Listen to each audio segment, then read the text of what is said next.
Alhamdulillah kita bertemu kembali di mata kuliah akuntansi keuangan lanjutan. Gimana kabarnya para mahasiswaku? Masih sehat ya? Tetap sehat, tetap semangat meskipun kuliah dari rumah, meskipun work from home. Kita tetap semangat, tetap patuhi protokol kesehatan, pakai masker, jangan lupa cuci tangan, dan tetap jaga imun tubuh ya. Nah, pada pertemuan kali ini saya mulai kuliahnya. Assalamualaikum warahmatullahi wabarakatuh.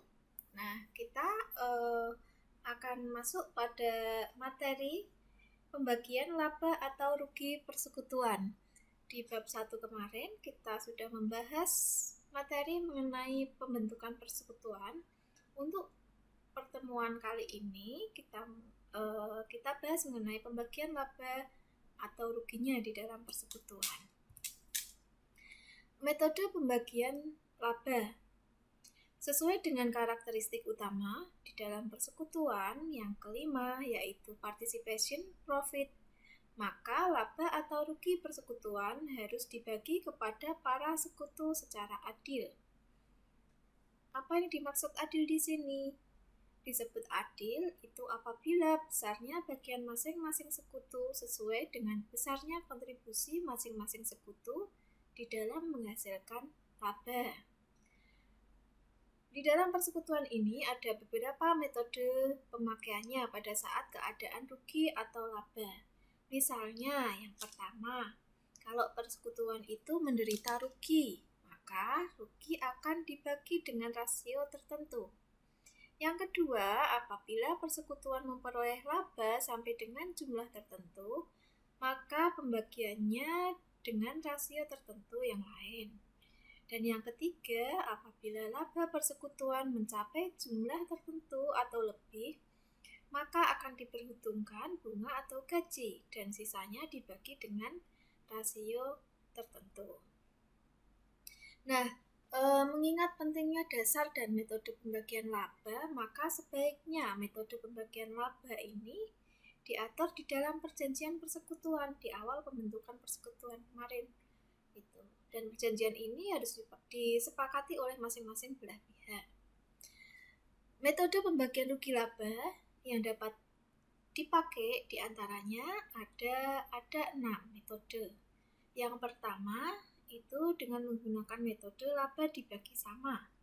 Yang kedua, menggunakan metode laba dibagi dengan rasio tertentu. Yang ketiga, laba dibagi menurut perbandingan modal. Yang keempat, laba dibagi dengan memperhitungkan bunga modal dan sisanya ini dapat dibagi menurut metode yang pertama tadi, yaitu laba dibagi sama, atau menggunakan metode laba dibagi dengan rasio tertentu, atau menggunakan metode yang ketiga, yaitu menurut perbandingan modal. Nah, kalau metode yang kelima itu labanya dibagi dulu dengan memperhitungkan gaji ataupun bonus, baru nanti sisanya dibagi menurut metode yang pertama tadi ataupun metode yang kedua dan metode yang ketiga. Kemudian yang terakhir yaitu laba dibagi dengan memperhitungkan bunga modal serta gaji dan atau bonus dan sisanya dibagi menurut metode laba dibagi sama, laba dibagi dengan rasio tertentu, dan laba dibagi menurut perbandingan modal. Itu tadi metode-metode pembagian rugi laba yang nanti akan kita bahas satu persatu. Kita bahas ya, mulai yang pertama yaitu laba dibagi sama. Dalam hal ini, masing-masing sekutu selalu mendapatkan bagian laba atau rugi yang sama besar. Jadi masing-masing sekutunya nanti akan mendapatkan laba yang sama, namanya saja laba dibagi sama, gitu ya. Nah, metode pembagian ini itu cocok dipakai apabila kontribusi masing-masing sekutu di dalam menghasilkan laba adalah sama. Jadi sesuai dengan prinsip adil tadi ya.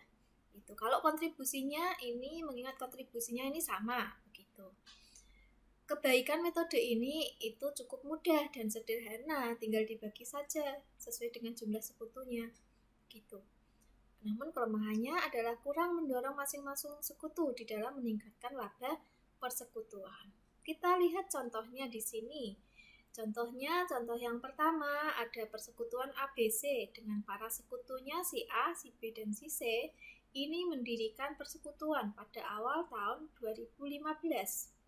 Dengan modal mula-mula, si A modal mula-mulanya adalah 51 juta, si B modal mula-mulanya 54 juta, dan C modal mula-mulanya 45 juta.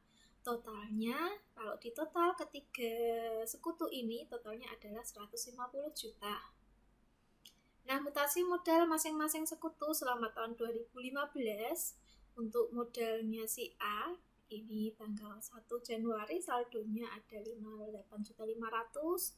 Kemudian pada tanggal 1 Mei dia ada setoran modal lagi sebesar 5.500.000. Sehingga totalnya menjadi 64 juta modalnya. Kemudian pada tanggal 1 Agustus si A ini juga menyetor modal lagi senilai 8 juta. Total modal si A adalah 72 juta. Kemudian modal B ini bisa kita lihat dia tanggal 1 Januari ada saldo 63 juta. Kemudian pada tanggal 1 September dia melakukan setoran modal sejumlah 13.500.000. Dan si C pada tanggal 1 Januari ini ada saldo 58.500.000. Kemudian dia menyetor modal lagi ya pada tanggal 1 Mei. Ya ini kurang ya, ini 7.500.000.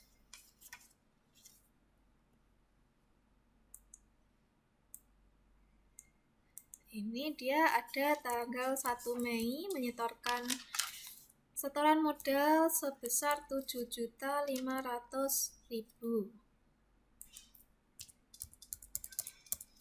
Kemudian pada tanggal 1 September si C ini juga melakukan setoran modal senilai 10.500.000 sehingga totalnya 76.500.000.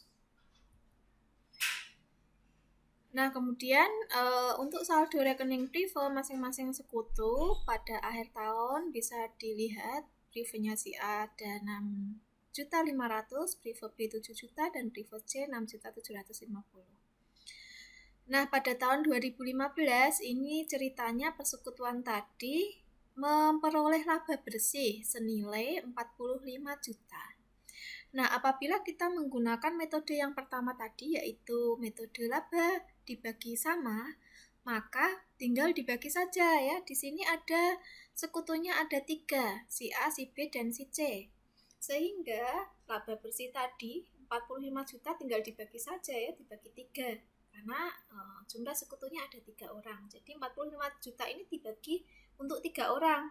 Jadi masing-masing ini akan mendapatkan laba sebesar 15 juta. Nah, ini kalau pakai metode laba dibagi sama. Jadi caranya cukup sederhana ya, gampang ya. Oke. Untuk jurnalnya, jurnal penutup untuk mencatat pembagian laba dan memindahkan saldo rekening prive, maka debitnya rugi laba ya, karena mengalami laba, tadi laba bersihnya 45 juta, kemudian yang diperoleh masing-masing sekutu labanya 15 juta, jadi kita kredit ya, modalnya A 15 juta, kita kredit sebagai modal B 15 juta, dan kita kredit sebagai modal C 15 juta. Itu untuk membagi laba. Kemudian jurnal untuk memindahkan saldo rekening prive tinggal di debit ya, modal A, modal B, modal C, kreditnya prive. Prive A, prive B, dan prive C. Masing-masing nilainya 6.500.000, 7 juta, dan 6.750.000. Udah ya metode yang pertama. Kita lanjutkan lagi ke metode berikutnya. Oh, ini untuk laporan perubahan modalnya terlebih dahulu. Laporan perubahan modal persekutuan ABC apabila menggunakan laba dibagi sama. Kita lihat tadi modal awal periodenya si A ini 58.500.000. Kemudian ada setoran modal 13.500.000 dan ada mendapatkan laba masing-masing tadi ya 15 juta. Totalnya 87 juta dikurangi dengan privenya tadi prive si A 6.500.000 sehingga modal akhir 80.500.000. Nih. Si B demikian ya, awal periode sekian, setoran modalnya sekian, kemudian pembagian laba B meraih 15 juta, totalnya 91.500.000 dikurangi dengan privo B 7 juta, modal akhir B adalah 84.500.000. Sedangkan si C ini awal periode dia modalnya 58.500.000, setoran modalnya ada 18 juta dan labanya 15 juta. Pembagian laba ini tadi, pembagian laba dengan metode laba dibagi sama. Totalnya sekian dikurangi privo, modal akhirnya adalah 84.750.000. Jadi total modal akhir persekutuan ABC adalah sebesar 249.750.000. Kemudian kita lanjutkan ke metode berikutnya, yaitu laba dibagi dengan rasio tertentu. Kalau dengan rasio tertentu ini hampir sama dengan metode tadi, dalam arti rasionya tetap. Kebaikan dan kelemahan metode ini juga sama dengan kebaikan dan kelemahan yang ada pada metode 1 itu tadi. Kebaikannya kan caranya cukup sederhana. Kelemahannya ini kurang memacu masing-masing sekutu ya untuk meningkatkan labanya. Untuk contohnya, ini contohnya sama, persekutuan ABC dengan modal mula-mulanya sama tadi, masih melanjutkan contoh yang pertama tadi. Dalam hal ini adalah perbedaannya di sini adalah metode pembagian laba atau ruginya. Jadi di sini laba ruginya dibagi dengan menggunakan rasio, yaitu rasionya si A ini 3, B 4, C 3. Jadi 3:4:3. Modal masing-masing, mutasi modal masing-masing sekutu sama dengan contoh tadi. Kita lihat aja di sini untuk pembagian labanya. Rivernya juga sama karena soalnya sama ini dengan yang pertama tadi. Kita lihat di sini perbedaannya untuk menggunakan metode rasio tertentu. Jadi labanya tadi kan yang diperoleh dari persekutuan ini adalah 45 juta. Nah, pembagian rasionya tadi 3:4:3. Kita buat dalam bentuk prosentase, berarti si A ini memperoleh bagian laba 30%. 30%-nya dari 45 juta itu berapa? 30%-nya dari 45 juta adalah 13.500.000. Sedangkan yang B ini mendapatkan bagian atau rasio laba sebesar 40%. Dari total laba bersihnya 45 juta, jadi B ini mendapatkan bagian laba 18 juta. C mendapatkan tadi rasionya 30% dari 45 juta. Jadi C mendapatkan 13.500.000. Kalau kita jumlah ini pasti 45 juta senilai total laba bersih yang diperoleh oleh persekutuan A, B, dan C. Nah, jurnalnya sama ya. Hanya perbedaannya di sini modal yang diperoleh ya, pembagian laba yang diperoleh. Untuk si A tadi kan mendapatkan laba 13,5 juta, kita kredit sebagai modal A, kemudian modal B sekian dan modal C sekian. Untuk memindahkan saldo rekening privo, kita debit modal A, B, dan C dan kreditnya adalah privo A, B, dan C. Untuk laporan perubahan modalnya ini terdapat perbedaan di sini ya. Perbedaannya di sini adalah pembagian labanya. Ini sesuai dengan rasio. Sehingga di sini modal akhirnya 79 juta, B sekian, 87.500, C 83.250. Totalnya 249.750.000. Nah, kita lihat metode yang berikutnya.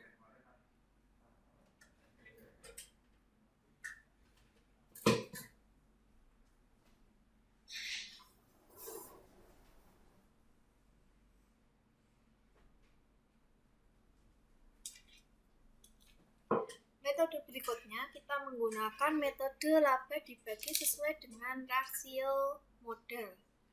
Metode ini cocok dipakai apabila modal merupakan faktor utama yang menentukan besarnya kontribusi laba.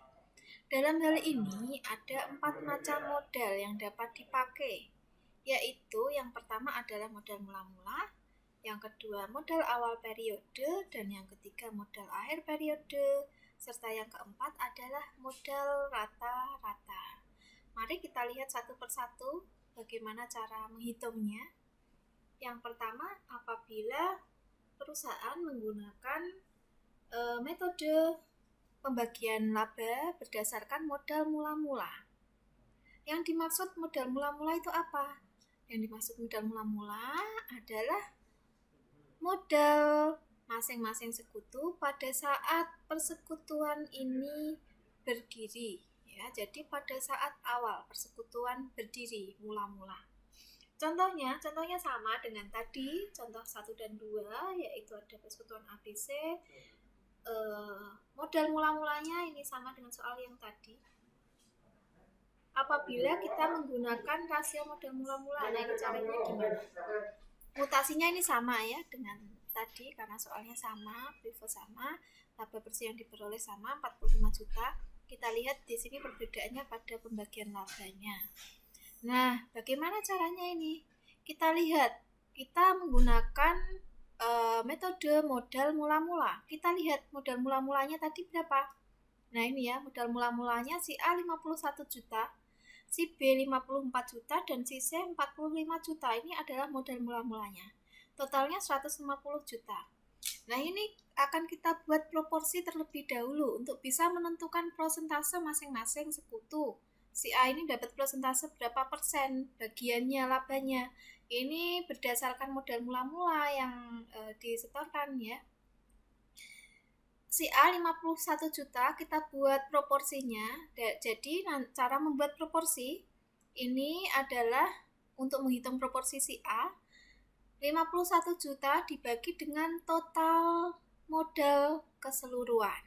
Ya, 51 juta dibagi dengan 150 juta. Untuk menentukan bagiannya si B ini juga caranya sama. Dari modal mula-mula si B 54 juta dibagi dengan total modal keseluruhan. Berikut si C juga demikian. Nah, ini kita lihat di sini. Tadi kan berdasarkan modal mula-mulanya sekian. Nah, ini ya. Dari mana 34%? 34% ini kita peroleh dari 51 juta dibagi dengan 150 juta total keseluruhan modal mula-mula. Kemudian yang B 36% hasilnya dari 54 juta dibagi dengan 150 juta. Dan yang C adalah 45 juta modal mula-mula si C dibagi dengan total modal keseluruhan 150 juta. Diperoleh hasil atau bagian labanya dia 30%. Kalau di total ini ketiganya harus total keseluruhan harus 100%. Ya, kalau nilainya Anda tidak 100% berarti ada yang kurang tepat. Bisa Anda cek lagi. Begitu cara menghitungnya. Nah, itu baru kita menentukan rasionya ya atau proporsi atau haknya hak bagian laba nanti masing-masing sekutu adalah sekian persen ya. Baru menentukan itu dulu. Untuk menentukan labanya dari persentase yang sudah kita dapatkan tadi, kita kalikan dengan laba bersihnya. Si A ini tadi mendapatkan proporsi jatah pembagian labanya dia dapat 34%. Dari 45 juta laba bersihnya, sehingga A ini nanti mendapatkan bagian laba sebesar 34% kali 45 juta, sebesar 15 juta 300.000. Kemudian langkah selanjutnya adalah menentukan bagian laba si B. Pembagian laba si B dapat jatah laba berapa dia? Tadi kita peroleh proporsi persentase keuntungan si B, jatahnya si B ini adalah 36%. 36% dari 45 juta adalah 16 juta 200.000. Kemudian yang C dapat jatah 30% dari pembagian laba berdasarkan modal mula-mula. Dari labanya adalah 45 juta sehingga C ini berhak mendapatkan laba sebesar 13 juta 500.000. Nah, kalau kita total A, B, dan C, totalnya pasti nanti jumlahnya sebesar jumlah laba bersih yang diperoleh oleh perusahaan, yaitu 45 juta. Nah, itu caranya ya, untuk menghitung atau menentukan modal mula-mula. Jadi caranya tadi Anda tentukan dulu prosentasenya atau proporsi masing-masing bagian sekutu ya, hak prosentase laba yang akan diperoleh untuk masing-masing sekutu, baru nanti dikalikan dengan laba bersihnya untuk menentukan laba yang akan diperoleh masing-masing sekutu. Kemudian jurnalnya sama ya, debit rugi laba, kreditnya modal A, modal B, dan modal C. Kemudian untuk membedakan saldo rekening prive, debit modal, kredit prive ya, dilihat masing-masing tadi privenya. Kemudian di sini laporan perubahan modal, perbedaannya adalah pada di antara metode tadi ya, yang pertama, kedua, kemudian yang ketiga ini dengan modal mula-mula, perbedaannya adalah pada pembagian labanya di sini.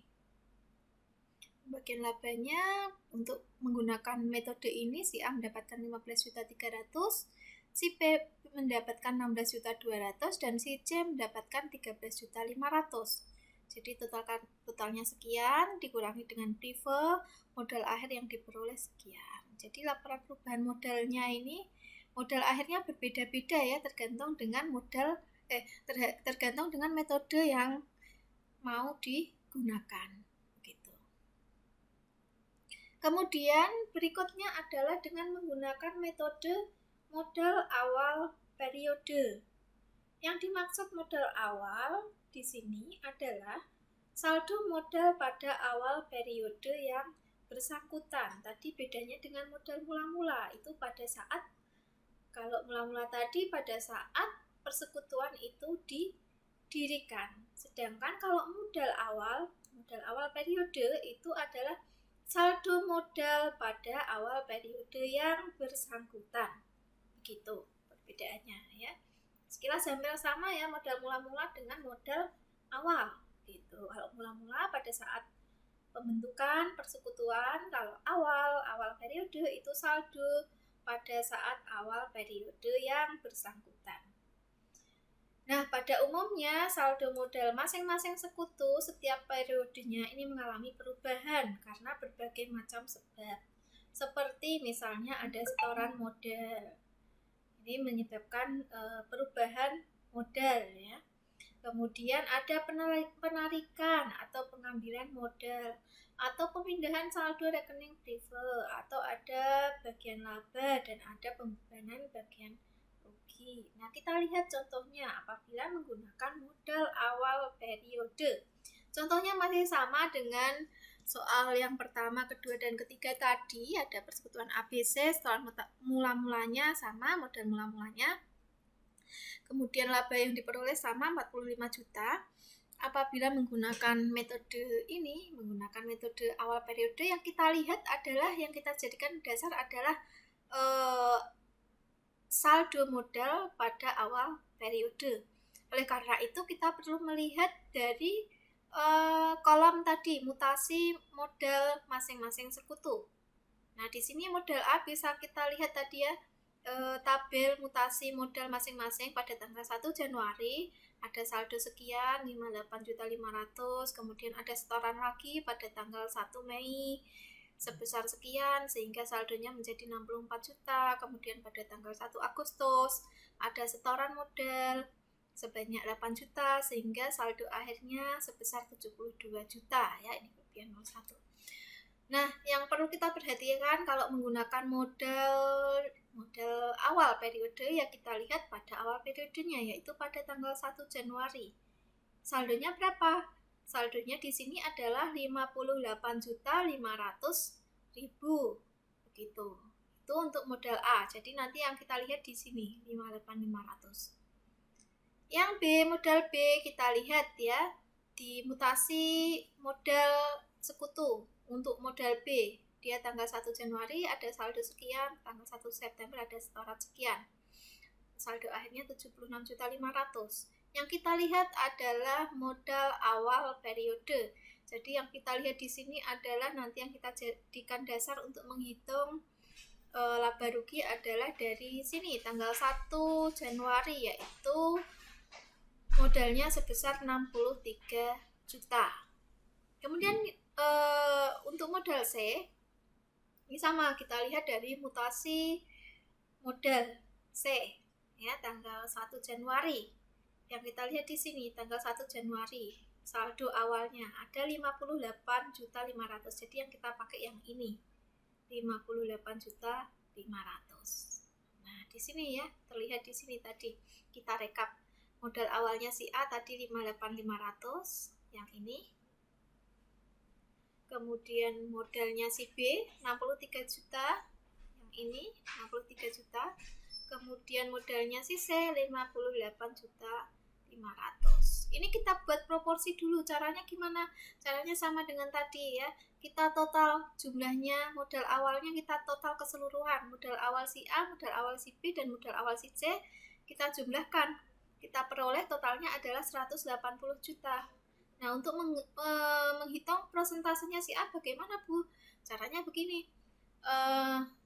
Tadi modal awal si A adalah 58.500.000. Kita proporsikan, yaitu kita bagi dengan total modal awal masing-masing sekutu keseluruhan, yaitu kita bagi dengan 180 juta. Kita peroleh prosentasenya sebesar 32,5%. Ini nanti pembagian laba untuk si A. A mendapatkan jatah ya, pembagian laba sebesar 32,5%. Yang B, si B, sekutu B, ini kita lihat tadi modal awal periode si B 63 juta, kita buat proporsi, kita bagi dengan keseluruhan jumlah modal awal, yaitu 180 juta, kita peroleh hasil prosentasenya 35%.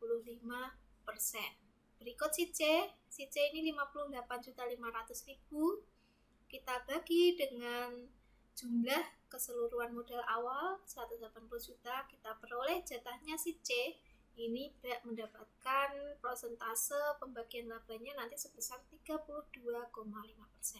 Nah, ini kita sudah dapatkan prosentase masing-masing. Kalau sudah, baru kita bisa menghitung labanya. Caranya gimana? Nah, dari persentase yang kita peroleh ini kita kalikan dengan 45 juta. Jadi A mendapatkan bagian berapa? A mendapatkan bagian 32,5% dikali dengan 45 juta. Jadi A mendapatkan bagian sekian, 14.625.000. Yang B sebesar 35%, ini kita kalikan dengan labanya. Berikut si C ya. Jadi masing-masing mendapatkan hak bagian laba sekian. Si B dapat 15.750 dan si C mendapatkan 14.625.000. Totalnya adalah 45 juta. Nah, ini sudah kita dapatkan ya hasil atau laba yang diperoleh masing-masing sekutu menggunakan metode modal awal periode. Untuk jurnalnya sama, perbedaannya hanya pada angkanya, ini sesuai dengan metode yang kita pakai. Kemudian untuk laporan perubahan modal, letak perbedaannya adalah ada di sini pada angka labanya. Ini yang kita peroleh, kita dapatkan tadi. Gitu. Kemudian yang terakhir pada sesi kita pada hari ini adalah menghitung pembagian laba rugi dengan menggunakan modal akhir periode. Apa itu modal akhir periode? Modal akhir periode adalah saldo rekening modal pada akhir periode sebelum pemindahan saldo rekening privat dan pembagian laba atau rugi. Pada umumnya, saldo modal akhir ini setiap periodenya juga mengalami perubahan karena di dalam proses perjalanannya kan ada setoran ya, ada privat dan lain-lain. Kita lihat berarti kalau ini yang kita pakai, ini soalnya kan sama. Kita lihat tabel mutasi modal masing-masing sekutu tadi dan kita lihat pada modal akhirnya ya, karena kita pakai modal akhir. Si A, modal akhirnya berapa? Kita lihat saldo akhirnya ya. Saldo akhir si A adalah 72 juta. Nanti ini modal akhir si A yang kita pakai untuk dasar perhitungan. Kemudian untuk modal B, kita peroleh di sini saldo akhir B adalah 76.500. Jadi melihatnya dari sini ya, dari modal akhir ini. Kemudian untuk modal C kita lihat untuk modal akhirnya si C, saldo pada akhir periodenya adalah 76.500.000. Jadi ini yang kita pakai untuk dasar perhitungan laba rugi menggunakan modal akhir, metode modal akhir. Nah, ini kita hitung ya. Kemudian nanti caranya sama tadi ya nah ini caranya kita peroleh, kita rekap di sini. A 72 juta, B 76,5, kemudian C 76.500. Ini kita buat proporsinya ya, sama dengan tadi. Cara membuat proporsi dibagi dengan jumlah keseluruhan modal akhir masing-masing sekutu. 72 juta ditambah dengan 76.500 ditambah dengan 76.500, totalnya di sini ada 225 juta. Ini untuk menghitung dasar prosentasenya ya, atau proporsinya, haknya sekutu masing-masing. Si A ini mendapatkan hak persentase berapa persen dia bagian labanya. Berarti dari 72 juta dibagi dengan totalnya 225 juta. Si A dapat jatah atau proporsi pembagian laba, dia dapat 32%. Kemudian si B kita hitung di sini mendapatkan hasil 34%. C dapat jatah pembagian labanya dia 34%. Gitu. Nah, bagian labanya, untuk menghitung bagian laba itu tadi baru prosentasenya. Untuk menghitung labanya tinggal kita kalikan saja persentase yang kita dapatkan 32% dikali dengan laba yang diperoleh perusahaan, yaitu 45 juta. Jadi si A ini dapat jatah sekian, 14.400.000. Si B 34% kali 45 juta, ini dapat pembagian laba, dia tidak memperoleh 15.300.000. Dan si C 34% dari 45 juta, ini berhak mendapatkan laba 15.300.000. Nah, ini tinggal kita jurnal penutupnya. Ini bedanya di sini ya, ada pembagian labanya. Untuk jurnalnya debit rugi laba, kreditnya modal. Untuk memindahkan saldo rekening privat, debit modal, kreditnya privat. Kemudian sama laporan perubahan modal, tak perbedaannya adalah pada laba yang diperoleh dengan ini apabila menggunakan modal akhir ya. A mendapatkan sekian, B mendapatkan sekian, C mendapatkan sekian. Nah, ini bisa Anda bandingkan ya antara menggunakan modal dari yang pertama tadi, modal laba dibagi sama, kemudian menggunakan metode rasio tertentu, kemudian menggunakan metode modal awal periode dan menggunakan modal akhir. Bisa dilihat A ini kalau pakai metode tersebut ini mendapatkan modal akhirnya menjadi berapa, B berapa, C berapa, ini bisa dibandingkan. Ya, ini beda-beda nanti antara A, B dan C, ini lebih tinggi yang mana dia pakai metodenya begitu. Lebih menguntungkan yang mana begitu. Nah, itu nanti silakan bisa Anda perbandingkan ya di situ. Nah, ini masih berlanjut lagi untuk menggunakan metode rata-rata, dan nanti akan kita lanjutkan pada sesi berikutnya ya. Ditunggu nanti pembagian laba rugi part 2 ya. Untuk pertemuan kita hari ini kita sampai di metode dengan menggunakan sampai pada metode modal akhir begitu. Silakan nanti dipelajari lagi.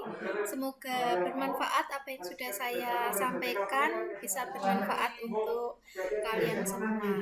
Selamat belajar dan selamat berlatih mencoba. Sekian dari saya. Assalamualaikum warahmatullahi wabarakatuh.